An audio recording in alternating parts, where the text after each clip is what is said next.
દરેક નીતિની સામે કાયદાની રીતે ઊભો રહેતો SSK ન્યૂઝ ચેનલ।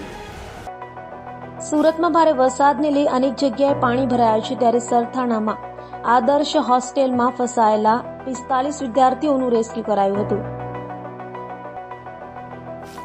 સુરતમાં રવિવારે સાંજથી ધીમાર વરસાદ વરસી રહ્યો છે, જેને લઈ સુરતના અનેક વિસ્તારોમાં પાણી ભરાવાની ઘટનાઓ બની છે। તો સુરતના સરથાણા વિસ્તારમાં આવેલ આદર્શ હોસ્ટેલમાંથી વિદ્યાર્થીઓને રેસ્ક્યુ કરાયા હતા। આદર્શ હોસ્ટેલમાં પાણી ભરાઈ જતા 45 વિદ્યાર્થીઓ ફસાઈ ગયા હતા, જેની જાણ ફાયર વિભાગને કરાતા તાત્કાલિક ફાયરની ટીમ સ્થળે દોડી ગઈ હતી અને ફાયરના અધિકારીઓ તથા જવાનોએ 45 વિદ્યાર્થીઓનું રેસ્ક્યુ કરી તેઓનું સ્થળાંતર કર્યું હતું।